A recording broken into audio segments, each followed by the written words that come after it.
Hi, I'm Leonard Pitts, and I'm alive on South Beach. Hi, I'm Dina Stewart. And I'm Stuart Stewart. And we're alive on South Beach. At The Cafe at Books and Books on Lincoln Road. And Alive on South Beach is a show with a little bit of this and a little bit of that. At the Colony Theater earlier this month, there was a show called The Penis Monologues. And it's not what you think it was. I'm standing here with Joseph Brown, who is the producer of NBA Penis Monologue. Well, what is NBA Penis Monologues about? Well, actually, it's loosely based on Vagina Monologue, but it's men taking a platform, and what we did was we created a 21st century conversation between the sexes. And we started out with the NBA guys because that's my background in terms of sports agent and representing the guys. And they were so depicted in a negative way that we thought we would give them the first platform to talk about their life, the ups and downs, the financial quagmires, the divorces, the children out of wedlock, the financial literacy and lack thereof. And so that's what the show's about. It's interesting. So you're turning athletes into people. Yes, which they really were to begin with, but now we're bringing them back, giving them another platform after. The shelf life is so small for athletics and pro life. So now these guys are 35 years old and 40 years old, and they're retired. And they have lives that were unimaginable to normal people. And so what we're doing now is letting them tell the escapades of their lives. Got our first monologue on Broadway. One of our guys, Kenny Anderson, admitted on the show that he was sexually molested twice as a child, 8-year-old and 10 years old. So, right then and there, and I've known this guy for 30 years. Well, are these scripted monologues or are they just ad-libs? No, it's improv. It's totally unscripted. We don't do anything. Every show is different. You never know what will come out. I had no idea that he was going to, reveal that he was sexually molested. So you never know what's going to take place on stage? No, never. I understand you're the star of the NBA Penis Monologue. No, just the star amongst many. Well, tell me, how did you get involved in that? Well, the playwright, Joe Brown, came up with the idea of the NBA Penis Monologue because of the stories that we tell, that we have. A lot of people say it's the gift and it's the curse. And a lot of it being the gift as playing and being an athlete, but the curse of the post after the athlete. When you're done and when you're retired and things are not as when you have the star in the limelight, then it's a little bit different. And so this is a story for us to tell our ups, our downs, our ins, our outs, a lot of the things that people want to know. The consumer of tickets. We're, like I said, at one time, we're entertainers, and this is what we do. We entertain. But when all the cheering and all the basketball stops, then who are you? And this is what we tell. Well, my next question is, what was it like for you? It was different. It was I got traded 8 times, so I had 8 situations, 8 different bosses, different city each night, not being on the road, living in a hotel, not being able, because I was traded, not because I was a bad player, because I was a good player, because teams wanted me.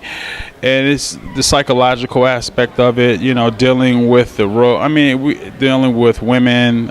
It's an abundance of things. A lot of good things, a lot of bad, a lot of crying, a lot of being by yourself a lot, having your own demons inside. And this is a way that it's more therapy for us, so we can tell our story and get those demons out. And like I said, it's therapy. Has it worked for you? Yes, it has. It's able to basically tell my side of the story. You only hear one side. Sometimes that's not the right side, and you get to express your own way and in the way that you felt and the truth. And that's the only thing that I want to get out is tell the truth. Well, folks, if you really want to see something different in theater, this sounds like the best thing to come along in a long time.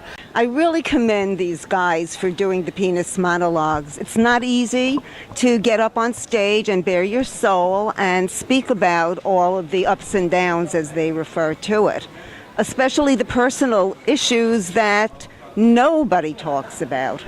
But they did, and I think it's great to have an open, honest conversation among people who you would never expect to be open and honest. Well, it's more than that, because what I think Chris Gatling was trying to say, and Joe Brown, is we don't talk to each other enough. That's right. We're very secretive about things that we think would make us vulnerable. And the truth always sets you free. Absolutely. Art Basel Miami, which is in its 13th year, is the largest art exhibition in the entire Western Hemisphere. And over the years, it's evolved into a lot more than just pictures hanging in the convention center. There are like 3 different universes going on at the same time here. One are the art dealers and the big, deep-pocketed art buyers that come to town. Another one is the locals who are competing in this contest, I guess, to see who could go and see everything and who could be at every party. And then you have the bragging rights to talk about, oh, I was there and I saw him. And then the third universe that comes down here is celebrities, because they know that there is press from all over the world, and it's a great opportunity to jump on the bandwagon. So I'd like to thank Art Basel for bringing this event to Miami Beach and helping to make this beach shine. We're standing outside the Miami Beach Convention Center, where the 2013 edition of Art Basel is taking place. And wait till you see what's inside. I'm standing in front of some of the most interesting paintings here at Art Basel. This particular painting was done by an Italian artist by the name of Ettore Spalletti. I hope I got it right. And believe it or not, this could be had for a mere 145,000 euros. After leaving the other gallery, we then saw this painting behind us, and this one is a bargain. It's only about 25,000. And for those of you who get tired with the color blue, we now have the color green. Personally, I like this one. Dina likes this one. I couldn't walk by this without commenting, because I've done this many times. When I've done a painting and I didn't like it, I just take white gesso, put it on top, and there you have it. That's art. I walked by this gentleman and my mouth dropped. I remember matchbooks like this. You don't even find them around now. Absolutely not. So you're like a walking collector's item. Every one of these matchbooks come from 1930s. There's a few earlier ones than that to 1970. What made you wear that to Art Basel? Because I have an exhibition here, and my exhibition is giant matchbooks, so I thought I'll be a matchbook. Well, folks, this is just another aspect of what Art Basel is all about. Beautiful art all around us, and then walking art like Stephen here. So thank you very much. You're very welcome. Thank you, Stuart. I didn't get to really see it because so many people here, so I actually don't enjoy coming to the big party, enjoy coming to the show after. So I have to come afterwards and actually get a look of it, because it's hard to really see the show when everybody's more like today in a drinking mode and like in a hanging out where you're not able to see the art all the way down, you know what I mean? By the way, I love your outfit. Get the boots. This is very Art Deco. I'm actually Art Deco. I'm very hot actually right now. I thought it was going to be cold. My house is very cold. When I left, it was like not that cold. You thought it was winter. Yeah. And it turned out to be summer. See you, man. Good seeing you. Josh, I just saw you coming out of the show. What did you think? Oh my God, it was amazing. I loved it. All the art was great. Great artists. I love it. Everything was great for me. Have you been to other Art Basels?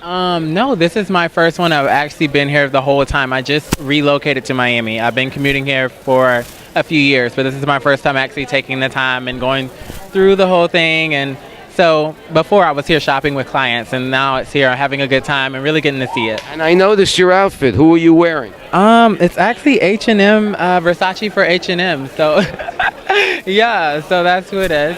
It's very cool. Thank you. It's an antidepressant. Everybody. I love your tie. I don't know why, but I love your tie. And what do you do when Art Basel isn't in town? I paint. I'm a visual artist. I just finished Harry Connick Jr.'s piano. I designed a piano for his tour with the New Orleans skyline on the underlid. Oh, that's very cool. And I paint ties every day. A different one every day. So, and the guys on Wall Street love them. What did you think of the show? I thought it was magnificent. I thought there were some really lovely original pieces, and just for me, there's a lot to come out of a show like this. Is this the first one you've attended? No, it's not actually. So how does this compare to the others? I do believe it's definitely coming on in the art world. really do enjoy it, and there's a lot of talent out there which is being massively exposed with shows like this. So, Well, now that you've seen the show, what are you going to do with the rest of your time here? we're going to have to find out what to do. Probably have lots of early nights. Not. In Art Basel, everybody tries to get into the act. And we discovered, I guess the best term to use is eye candy. But we're going to give you a whole different definition for eye candy. We're in the midst of Art Basel Week, and everybody here is come to see the artwork. But what about artwork that you could eat? Is that a new concept? I think people have been making art that you can eat for a long time, but I think we're taking it to the next level, probably.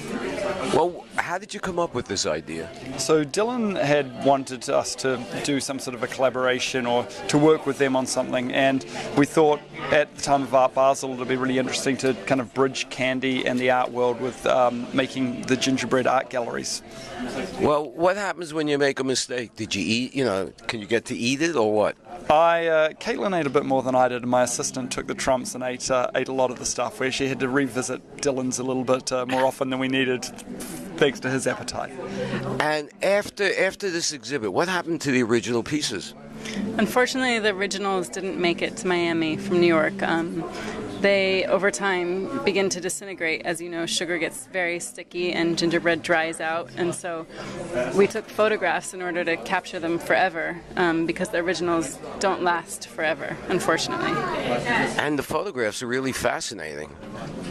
You know, as you were saying regarding walking around and just everything where you looked was art related.